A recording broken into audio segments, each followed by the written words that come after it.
qui est la lecture annuelle, mais par la suite les rabbins ont décidé de l'enlever de la lecture du Haftarah. Aujourd'hui, c'est considéré comme le chapitre interdit. En avez-vous entendu parler? Non, je n'en ai pas entendu parler. Voulez-vous voir ce qui est caché dans ce chapitre? Vous l'avez? Oui, je l'ai ici dans la Tanakh. Je voudrais en savoir le plus possible.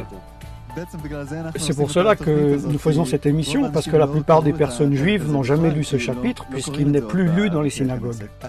Le chapitre dont je vous parle, c'est Ésaïe 53. C'est une prophétie très importante concernant qui sera le Messie.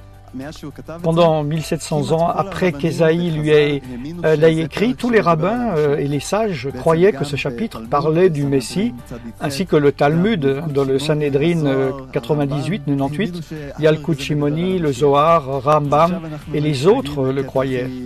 Donc, si vous le voulez, nous allons lire quelques versets de ce chapitre et ainsi vous verrez ce qu'ils disent. Méprisés et abandonnés des hommes, hommes de douleur et habitués à la souffrance, semblable à celui dont on détourne le visage, nous l'avons dédaigné et nous n'avons fait de lui aucun cas. Cela parle du Messie. C'est vraiment puissant. Il est écrit qu'il serait un homme méprisé et rejeté par la société. Notre peuple est convaincu qu'il était une mauvaise personne. Ils ne l'ont pas accepté et l'ont rejeté. Nous n'avons pas pensé qu'il était le Messie.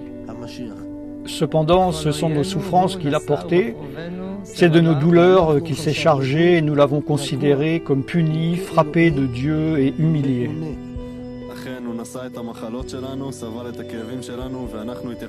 Il a pris toute notre douleur, toute notre souffrance et toutes nos maladies sur lui, et malgré cela, ils l'ont rejeté.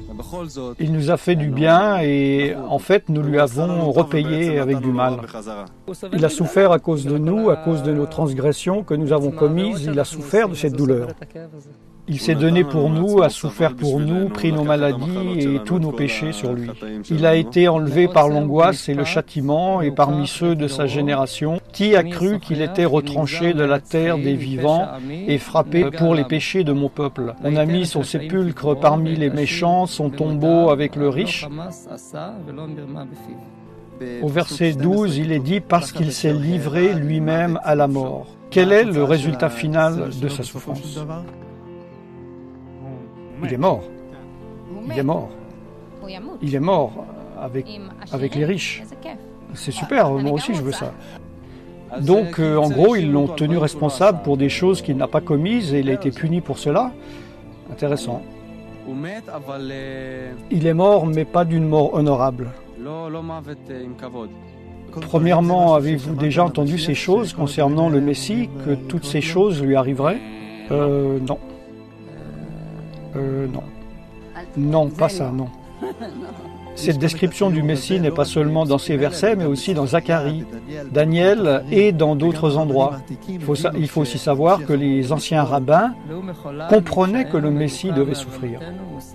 Mais il était blessé pour nos péchés, brisé pour nos iniquités. Le châtiment qui nous donne la paix est tombé sur lui et c'est par ses meurtrissures que nous sommes guéris. Nous étions tous errants comme des brebis, chacun suivait sa propre voie et l'Éternel a fait retomber sur lui l'iniquité de nous tous.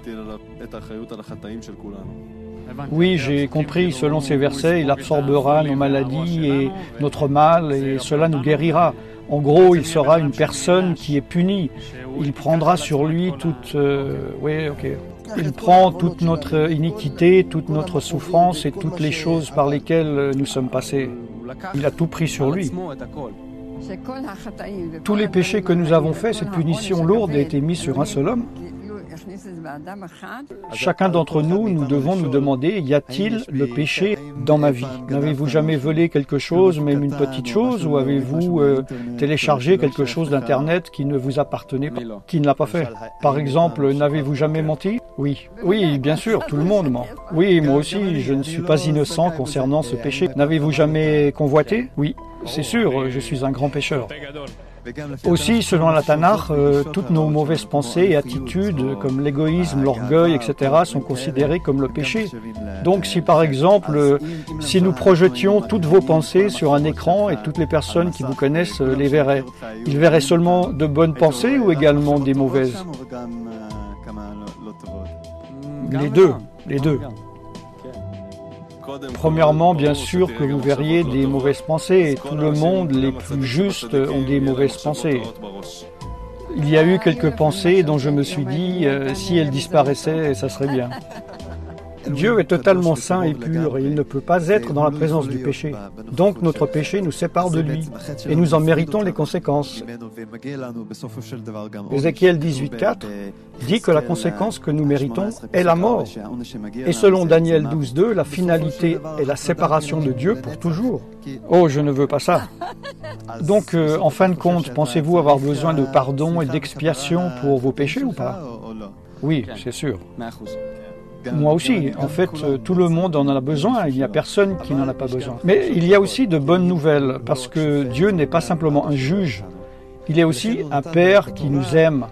Et à cause de cela, il nous a donné le système sacrificiel dans la Torah. Le sacrificier prendrait sur lui les péchés du peuple. Il est écrit que les sacrifices cesseront et qu'au lieu de cela, Dieu enverra un homme appelé Messie, qui prendra sur lui tous les péchés. Exactement, nous venons de le lire. Dans la Tanakh, Dieu nous a donné une description très spécifique de qui serait le Messie, afin que nous puissions l'identifier et ne pas le manquer. Et bien sûr, c'est très important que nous sachions qui serait cette personne, car sans lui, nous n'avons pas de rachat et de pardon. Il sera celui qui nous enlèvera nos péchés. Daniel chapitre 9 dit qu'il doit venir avant la destruction du second temple. Cela est arrivé en l'an 70-70 de notre ère. Et le Messie devait arriver avant cela. Michée 5 dit que le Messie sera né à Bethléem.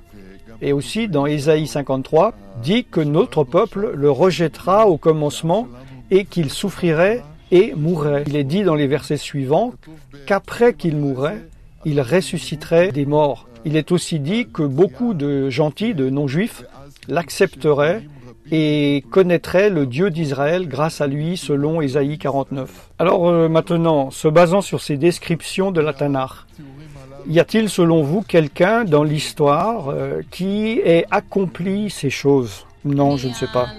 Non, je ne sais pas. Vous le savez? Y a-t-il quelqu'un qui ait accompli cela? Non, personne que je ne connaisse. Peut-être il y a quelqu'un et vous allez me le dire maintenant et je dirai « Ah oui, Jésus ». Écoutez, je veux préciser que je ne crois pas du tout en lui, mais basé sur les histoires et tout ce que j'ai entendu, oui, cela correspond à Yeshua, Jésus. Quoiqu'il fût un grand homme, ils l'ont considéré comme un homme indigne. Écoutez, je crois que Yeshua, Jésus, qui est venu avant la destruction du second temple, a accompli ces choses précisément. Il est venu avant l'an 70-70, il est né à Bethléem. Notre peuple l'a rejeté, il a souffert et est mort et il est ressuscité des morts. Il y a eu 500 juifs qui l'ont vu vivant après sa mort et ils ont écrit par rapport à cela. Et également, bien sûr, beaucoup de gentils, de non-juifs l'ont accepté, même des milliards. Le Messie dit « Je prendrai cela sur moi ». Toute la souffrance et la punition que vous méritez, je le prendrai sur moi. Mais pour pouvoir recevoir ce cadeau, il y a plusieurs choses que nous avons à faire. Confesser nos péchés, nous en repentir, nous engager à ne pas les refaire, et aussi croire dans le Messie et transférer nos péchés sur lui. Seulement si nous croyons dans ce Messie et le recevons dans nos vies, il pourra ôter nos péchés. Je pense que je n'ai pas entendu parler de ces choses parce que lorsque la conversation arrive sur Yeshua, Jésus, il y a une sorte de barrière et les gens ne veulent même pas y penser. Les gens le regardent comme il est dit dans le verset. Ils le rejettent.